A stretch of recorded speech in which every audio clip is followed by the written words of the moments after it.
What is the property? What type of property is included?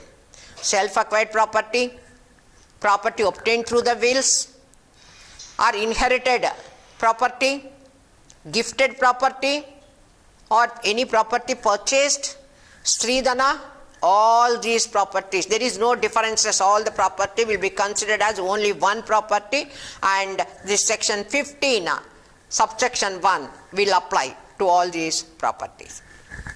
Now here starts the mode of distribution of the property. How the property will be distributed. Before ascertaining the share of a legal heir, very important point is, first we must see the source of the property or origin of the property. That is where from the property comes to the women.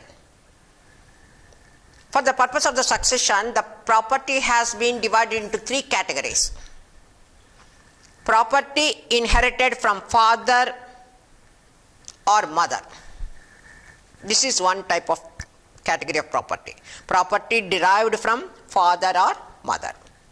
Second, property derived from husband or father-in-law, not mother-in-law or any other, only father-in-law, husband or father-in-law.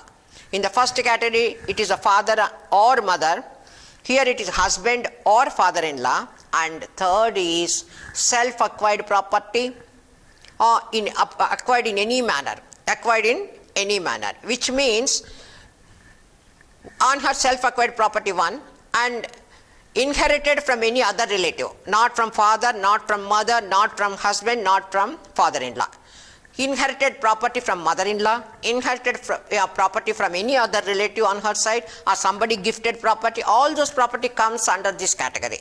So acquired the property in any manner, that is the meaning of it. So 3 types of property. This is the origin or the source of the property. Whatever may be the source of the property, whether inherited from father or mother, husband or father-in-law, or acquired herself, or inherited from any relative, gifted, purchased, whatever may be the source of the property. If there are children, that is entry first. Children or grandchildren. Children, son and daughter, or children of a predeceased son, or children of a predeceased daughter. The property will be distributed equally among them. Whatever may be the source of the property. If the children are there, not necessary to see from where she got the property. Source of the property is not necessary. Source of the property is not necessary.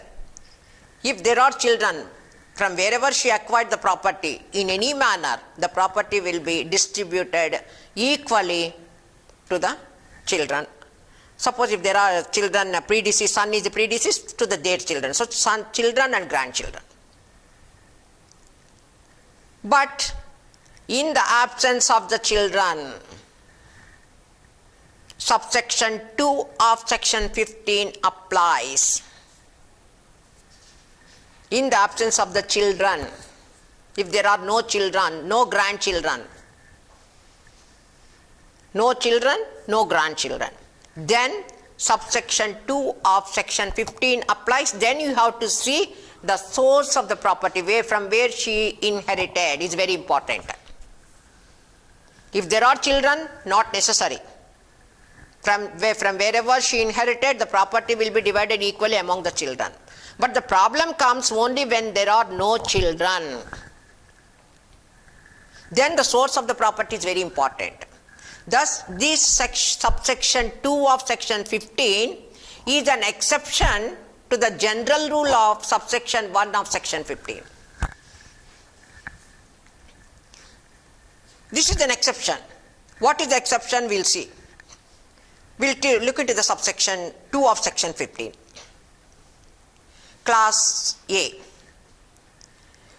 So here the female has inherited the property from father or mother.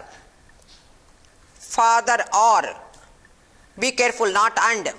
The property is inherited from father or mother. And there are no sons, no daughters, and no grandchildren. All the children are absent.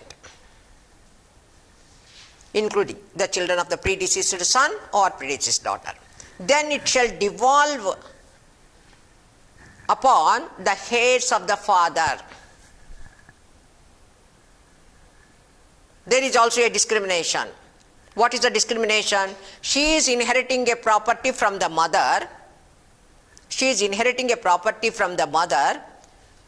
In the absence of the children, the property is going to the heirs of the father and not to the heirs of the mother. So whether she inherited the property from the father or mother, in the absence of the children and the grandchildren, the property is going to the heirs of the father and not to the heirs of the mother. So there is, here also there is an amendment is required. And similarly, when come to the class B of subsection 2 of section 15, if the female Hindu inherited a property from husband or father-in-law, and there are no sons, no daughter, no grandchildren, the property shall devolve upon the heirs of the husband. Upon the heirs of the husband. So this subset. Suppose now it is not inherited from the father or mother. It is not inherited from the husband or father-in-law. This is the property acquired by her own, or she has received the property either from any of the relative through will or by inheritance, intestate succession, or some property has been gifted to her, or her Sridhana, whatever may be the property, self-acquired property, even in the absence of the children. In the absence of the children, section 15 subsection 1 applies. Three sources of the property. Property derived from father and mother, it goes to the heirs of the father. Property inherited from husband and father-in-law, the property will goes to the heirs of the husband. Suppose it is a self-acquired property or property received from any other source in the absence of the children, then the property will be distributed according to subsection 1 of section 15. That is, heirs of the husband. If there are no heirs of the husband, father or mother, and if there are no father or mother, heirs of the father, or last, all are absent, then heirs of the mother. So this is the how the property will be distributed, particularly with respect to the self-acquired property or any property acquired in any other manner and absence of the children. This is about the section 15. Now let us go to the section 16. Section 16 gives the order of succession.